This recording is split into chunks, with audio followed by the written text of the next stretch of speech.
Who's occupying who? Let's look at God's original land grant of Israel to Abraham.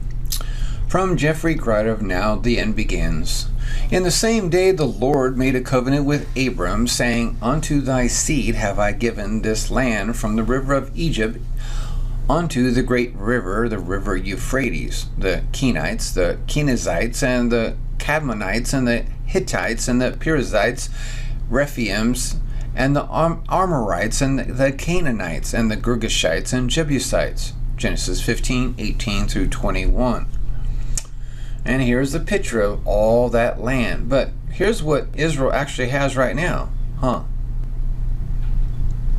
Looks like it's probably maybe 10 to 12, 14 times larger than what Israel has now. But that's the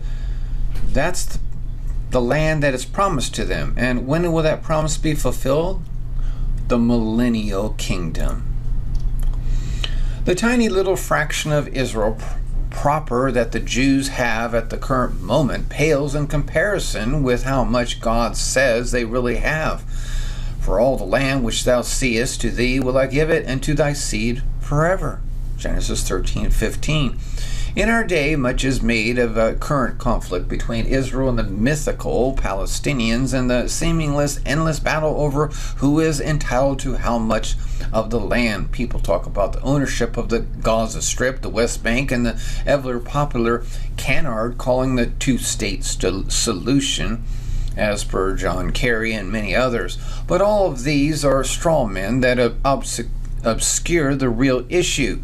Not only does all the land of Israel belong to the Jewish people, but way more than the current allotment belongs to them as well. Jew haters and anti-Semites, get ready to have your mind blown.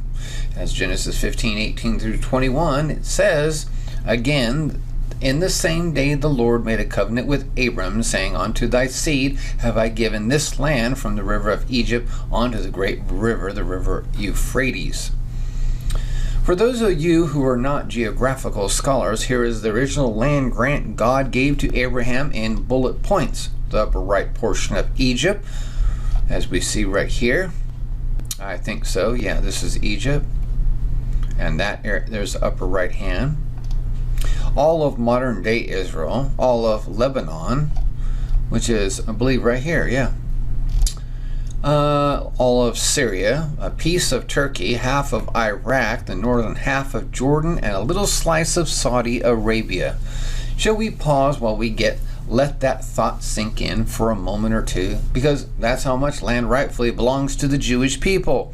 If you think of it, if you're a Bible believer, King James Version Bible believer, that's what you believe. If you think of it like a triangle, and let me just say, if you are a King James Version Bible believer and you don't believe that, and you are a Jew hater or a Zionist hater, shame on you, because you know better.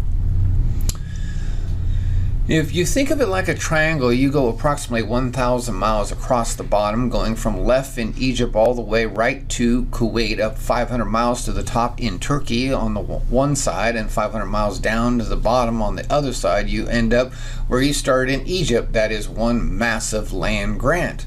The tiny little fraction of Israel proper that the Jews have at the current moment pales in comparison with how much God says they really have. The day is coming when they will finally receive the full amount. This will take place during the millennial reign of Jesus the Messiah that happens right after the Battle of Armageddon. And thank God, I agree with Jeffrey Grider, as I just said. Revelation 20 verse 4 says, And I saw thrones, and they sat upon them, and judgment was given unto them. And I saw the souls of them that were beheaded for the witness of Jesus, for the word of God, and which had not worshipped the beast, neither his image, neither had received his mark upon their foreheads or in their hands, and they lived and reigned with Christ 1,000 years. And speaking of the Battle of Armageddon, the prophet Joel says that one of the main things that sets God off is when the Antichrist and his minions set about to part the land which God says belongs to him.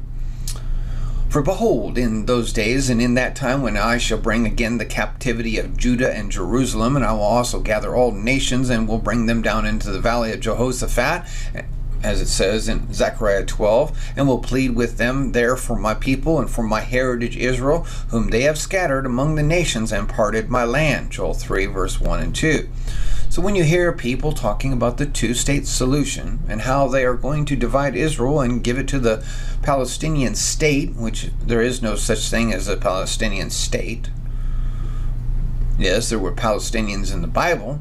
I didn't say that it was not Palestinians. I'm saying talking about a state, a piece of land. They are playing it with holy fire, and that fire is getting ready to fall from heaven. How much of Israel belongs to the Jews? All of it, and then some. God's land grant to Abram is in perpetuity, and will not only last through the millennial reign, and it will last throughout all eternity as well. And why? Well, actually in Revelation 21, it says that there'll be a new heaven and new earth. So how does that work out?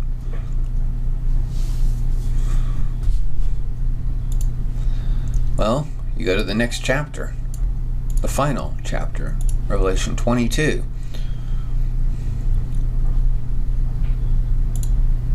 Actually, no, it's right after New Heaven and New Earth in Revelation 21:2.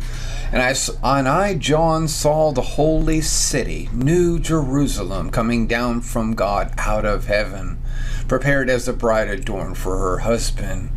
And I heard a great voice out of heaven saying, Behold, the tabernacle of God is with men, and he will dwell with them, and they shall be with his people, and God himself shall be with them, and be their God. And God shall wipe away all tears from their eyes, and there shall be no more death, neither sorrow nor crying, neither shall there be any more pain, for the former things are passed away.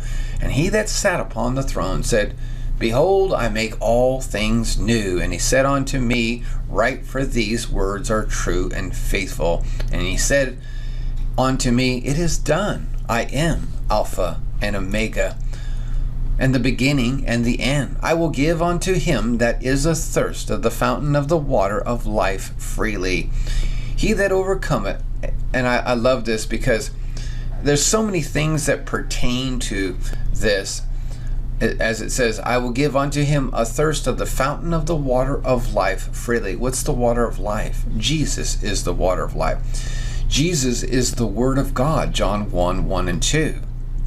And the Word manifested flesh, John 1:14. 1 Timothy 3:16. And the Word was in heaven, 1 John 5:7. And then Jesus calls himself the door, John 10:9, the door into heaven that is opened, and Jesus judges all the quick and the dead, and he has the keys to hell, as it says in Revelation 1. God bless you, brothers and sisters. I hope you enjoyed this short little teaching. Have a great day.